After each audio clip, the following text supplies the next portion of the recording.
Well guys, it is time to sell my 1999 Ford Crown Victoria LX that currently has 26,594 miles. The reality is, I just don't drive it. It's taking up space in the garage, and it's time to move on. And if you guys remember, this exact Crown Victoria was actually featured on the Topher's channel. He took this thing for a spin, so go check out that video as well if you want to see more footage of this Crown Vic. And that actually had the old wheels, and before I tinted the windows as well, so be sure to check that video out for more footage. So let's go ahead and take you for a walk around it. I'll show you what I've done to it, and I'll show you all the imperfections in the car, and we'll go from there. We'll even take it on a short spin as well. Probably one of the final times I get to drive this car. I have all the original documentation for this car, the purchase price, the window sticker as well. Pretty cool. This was a one-owner vehicle before I purchased it. An old lady just drove it to church and back on Sundays. That's literally all she did with it. It is about as mint as you can get for a Crown Victoria, especially one this old. Now, as far as modifications go, I've put the 5-spoke LX Sport, actually LX Sport appearance package. I think it was those wheels were only ran in like 2001 or so. It's before the actual LX Sport trim came to the Crown Victoria. But I put those wheels on there, and they are wrapped in brand new Goodyear ComfortDrive tires. Very good tire, very quiet. Definitely soaks up all the bumps and makes this ride very, very good. These tires don't even have 100 miles on them. I literally just put them on like 3 months ago, and then it's just been kind of sitting in a storage unit. I also tinted the windows as well to kind of block out the UV rays from getting into the interior and, you know, obviously destroying things. And I think it looks a lot better with the windows tinted as well. I do have the original wheels and tires, which will go with this car when it is sold to the next owner. They are corroded pretty bad because obviously this is an Ohio car. This did see salt. It's not a salt-free car, but those wheels will go with the next owner of the car. So let's go ahead and take a look at what's under the hood. So under the hood is a 4.6 liter V8. This one makes about 200 horsepower in this configuration. A little bit of an asterisk, this does have the original plastic intake manifold. It has not been replaced to my knowledge. So it's not an if it will fail, it's a when it will fail. You can see right now there's no coolant in the V. So it's everything's all good and copacetic right now, but that has not been replaced, and that's a common failure point with this car. The air conditioning still works perfectly on it. The heat still works perfectly on it. I did have the transmission fluid flush with the correct Mercon 5 fluid, and the rear differential when I bought the car was leaking, so I had the rear seal and the differential fluid changed. I also did change the air filter as well, but pretty much everything under here is as it was from the factory. This thing's ready to go. All the headlights still work. The headlights aren't clouded over at all. Go ahead and check out the trunk real quick. This does have the numeric passcode for the door. I got the code for that as well, so the next owner will get the code, but you can also find the code for this in the trunk anyways. Here's the trunk. This car does come with a cane as well to the next owner, and the original carpeted floor mats. As you can see, it is a giant trunk. You can fit everything you want in here and more. I fit a bookshelf, an office chair, and hauled it around just fine. I believe this thing can tow like 2,000 pounds too, so that's pretty cool. No scratches on this at all. Looks like she didn't even use the trunk hardly at all. There is a little bit of scuffing right here on the back bumper here, and there is a little scuff right here on the side. Let's go ahead and check out the back seat real quick.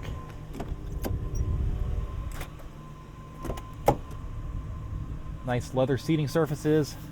This vehicle was professionally detailed on the inside. The lady who I bought this from loved her soda and splashed soda all over the inside of this interior, so some of the stains the professionals couldn't get out. It's still kind of baked in the interior, but you can barely see them. This interior is pretty much factory fresh. Here in the back seat, everything is super soft. Everything's still as it was from the factory. You got a pull down center armrest as well. A couple mat pockets. Headliner is still in great shape. It's not sagging at all anywhere. Dashboard's still looking great. I'll get up there and show you what I've done with that. There is very little rust on this vehicle. It is an Ohio car. It did see salt. I want to be transparent about that. So it does have a little bit of rust in certain places, but this is pretty much as clean as you can get a 90s car that's been in the salt belt. All the bottom of the doors are good to go. All the rockers are good to go. Even in here, there's a little bit of rust starting on the edges here. After I purchased this vehicle, I did get this vehicle professionally undercoated using the corrosion-free brand of undercoating. Very good, high-quality brand for undercoating. So there's a little bit of rust there. The inner fender wells are looking pretty good, pretty spotless. You guys already seen under the doors. Over here is probably the worst of the rust, and it's starting right down here. I don't know if you guys can see that. So a little bit of rust there, and you know, all these wheel arches are actually pretty okay.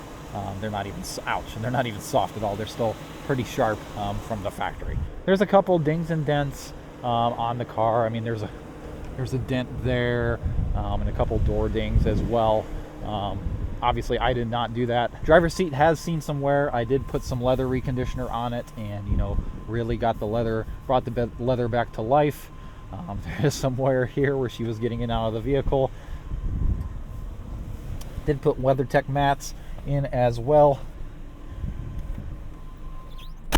All the power locks, all the power windows work on every single door.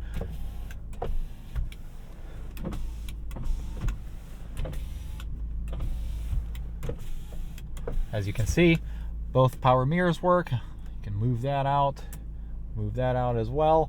Auto dimming rear view mirror with the compass installed as well. All the headlights work, all the headlight controls work. You can increase and decrease the panel brightness. Rear defrost works. Transmission shifts great. Radio still works. I won't turn that up to avoid copyright issues. This does have a automatic climate system that works perfectly. The air conditioning and heat works perfectly. To avoid replacing the radio with some aftermarket unit and keep this vehicle as original as possible, I put this little phone mount in. The next owner can just throw this away or keep it for themselves. All it is just a suction cup phone holder that's supposed to go on your windshield, and I just put it in the cup holder here. I also did install a dash cam on this car. It's wired through the headliner and down the side and underneath trim here. So how you plug that in is, I'll just plug it into the cigarette lighter here. That still works after all these years. This also is an FM transmitter as well that will transmit everything from the phone into the radio. All the dome lights still work nice. Even these center armrests are in great condition. The passenger seat has hardly been used at all. Just my wife has sat there and a couple friends, and that's pretty much it. But let's go ahead and show you that window sticker real quick. Total MSRP on this car when it was new was $27,055. Pause the video and kind of look through all the equipment here. Pretty cool. I also have the purchase documentation, but I will not show that on video. Don't want to dox anybody. I also have the original warning sticker for the airbag as well. Decided to put that out for the video. All the seats work as well. All the lumbar works on each side of on each seat as well. Everything in here works perfectly. I'm really trying to be comprehensive, guys, and show you just how good this vehicle is. With all that being said, let's go ahead and take this for a final drive. I also did get new brakes on the car this year. I did forget to mention that as well. So new brakes, new tires, fresh transmission fluid, new rear differential fluid, new air filter, fresh oil change. I've put premium gas in this car since I bought it because what I was noticing is this engine, especially the early 90s 4.6 liters, really tend to ping really bad with just regular unleaded fuel. And as soon as you put premium in, the pinging goes away. So premium only for this car. Suspension is tight, steering is tight. Yes, this is a boat, so it does wander quite a bit, but you know, it's the nature of the Crown Vic.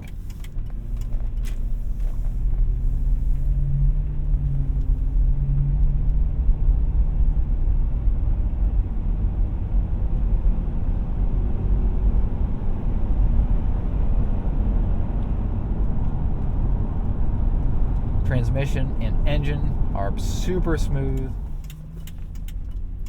A little bit of gas here.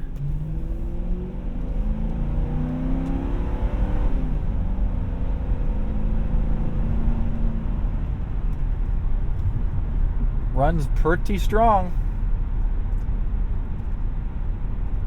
Pretty strong. I love the sound of this V8 so much. Do have a window chip here. I bought the car like that, and it hasn't spread at all, but there is a little bit of a window chip right there. At times the rear suspension will creak. I had a professional mechanic check it out, and it's just due to the age of the car, with the springs will creak occasionally. Right now it's not, and it has been doing it the past 200 or 300 miles or so. It just depends on what the weather's like, and it will creak occasionally.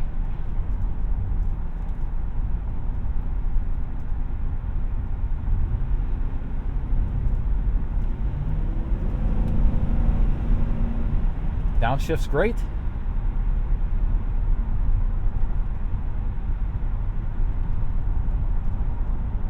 It's very quiet at speed.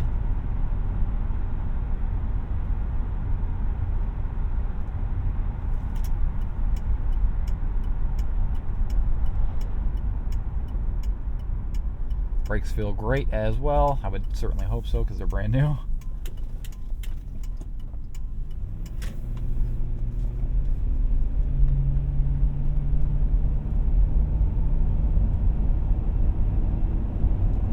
Cruise control still works as well. You just press on and set. Gas pedal goes down. You can press and hold to coast, and it will coast.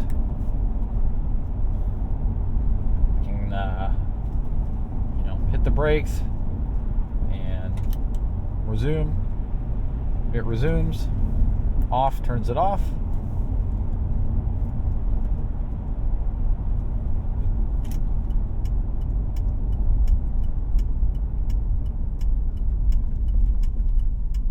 These cars are known to be very reliable and go to 300,000-400,000 miles with hardly any problems, besides that intake manifold.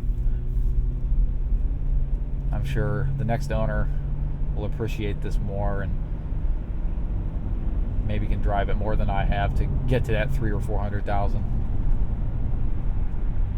I do only have one key fob with this car.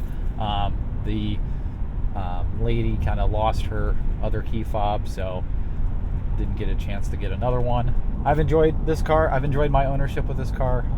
It was my dream car since high school, and finally got one and got to appreciate it.